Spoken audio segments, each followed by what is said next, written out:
See, it's important to know that the first question that the interviewer asks is the most important question. When they ask you, tell me something about yourself, it is not that they are interested to know about your life's journey. They do not want to know how many books do you read or which games do you like. They're not interested in your family background history. They want to know whether how you are as a person, how you are as a professional, whether that is good enough to contribute to their organization or not, whether you are a perfect potential candidate. So, tell me something about yourself should be crisp and should finish in 45 seconds because that creates a lasting impression. And for that, you have to directly start from your professional journey. So, I'll give you a structure in short.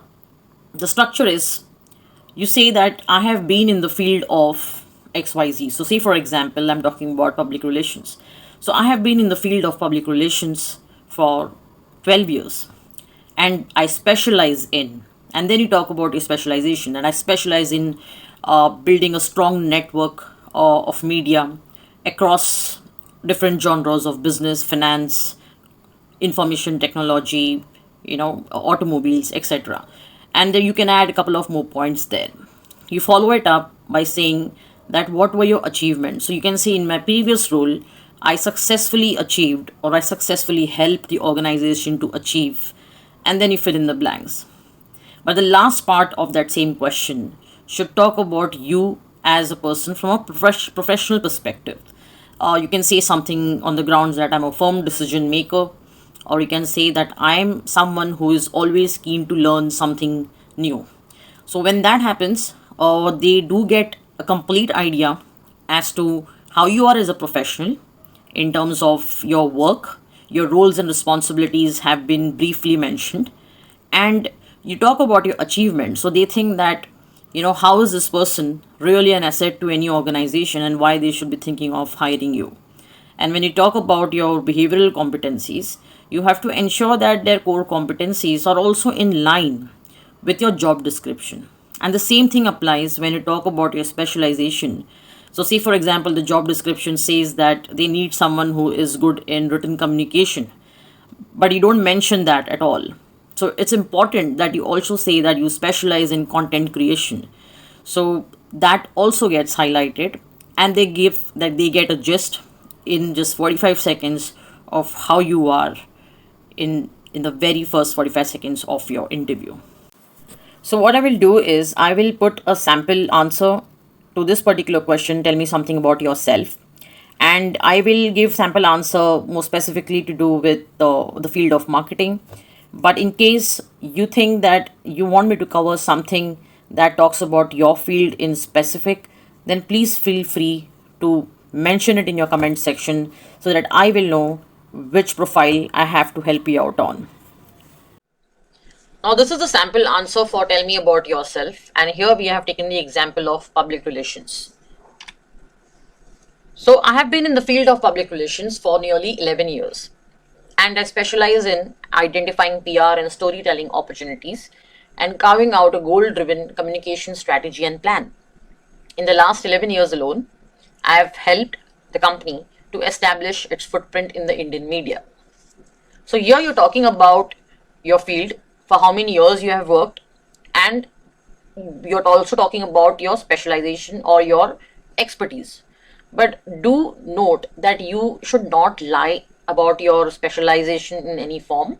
You should not lie about your expertise, because once we go a little bit ahead in the slide, we will realize that there will be a few points which will talk in general about the role, and there would be questions that would be asked, and in case you are lying about it, you would not be in a position to answer to those questions.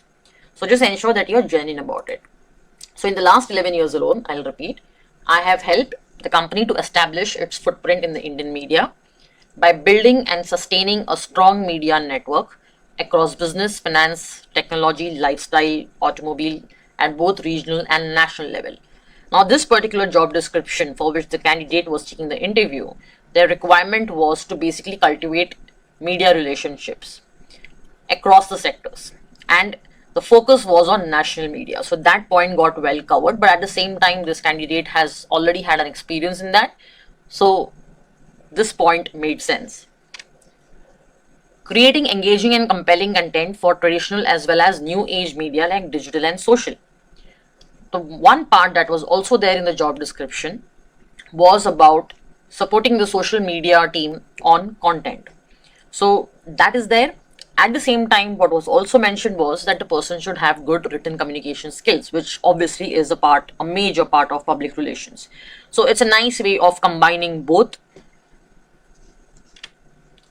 Designing the PR value analysis framework to ensure a month on month positive media coverage tonality and a high return on investment.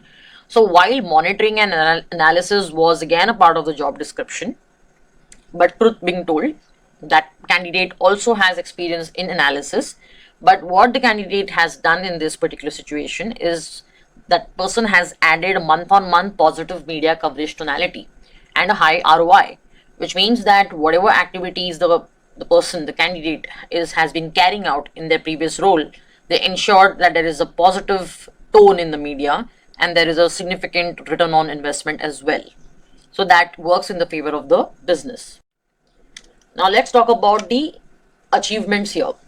Now here achievements can be anything. In this particular case, we are talking about a situation where you are either wanting to join a startup organization where you're taking an interview, or you're planning to join an organization which basically could be a big brand but does not have a PR function in place or did not feel the need to have PR department itself. There are many companies like that who do not feel that. So what does this talk about? So since company's inception in 2008 2009, there was practically no PR that happened until 2013. That was the year I joined, and I was instrumental in activating the first big PR event, which was a launch of the product for over 50 national media in October 2013. So what does this say? This says that this person has joined in 2013. The company is incepted since 2008, 2009, and from 2008, 9, 10 till about 2013 mid, there was absolutely no PR that happened in terms of big activity as such. But as soon as this person joined, this person was instrumental in activating the first big PR event, which happened in the same year that the candidate joined the organization and invited over 50 national media. So this definitely is an achievement. There can be different achievements, like you have won certain specific awards or certifications for a particular activity or particular skill. So that can also get added. Now we have to sum it up by talking about our personality in terms of how you are as a professional. So what are your personality traits as a professional, which the organization will feel, the one that you're interviewing for will feel that yes, this person has those core competencies, the core behavioral competencies, which we would also require in our organization for that particular role. So I'm a decisive decision maker. I'm someone who is always seeking to learn and develop. Now, when someone says we're always seeking to learn and develop, it can also be a factor that if the person is changing the industry. So say a person worked in an automobile industry and is now joining, say, a finance industry or an IT industry. So this particular point is really helpful. Even something like I'm a fast learner, that point also helps. Working in high pressure work environment makes my mind work faster. Why does this candidate mention this? Because that being the truth itself, the person says that because most of the times in fields like social media or digital or public relations, you usually have one person doing all the job. You don't have a bigger team most of the times, and the pressure that you will have will be significantly higher. So what are you trying to communicate? That even if you're giving me a high pressure work environment, my mind works faster when I'm working in that particular environment. And then you say I'm a positive person, because everyone wants to have an optimistic person in their organization who embraces change. So even if there is a change in the organizational culture from how the previous organizational culture was to what this new company would be. Say, for example, this candidate was working always for multinational companies and is now joining an Indian company. That can be the thing, or industry changes. So that person embraces change and takes on new challenging responsibilities for own professional development. So here you're talking something about the candidate talking about what I will also get from this particular role if I get hired. And lastly, you will give a little bit of twist by talking slightly personal, but again connecting it to your professional capacity. So outside of work, I keep myself active by constantly learning something new through online programs. So this is a sample answer for tell me something about yourself, and this pretty much gets done in about 45 to 50 seconds. And that is how much time you need to spend on this answer. You should never spend more than 1 minute on the first question of tell me about yourself. If you have liked this video, then it's my sincere request to like and subscribe to the channel, so that encourages me to bring more and more topics on interview questions for you.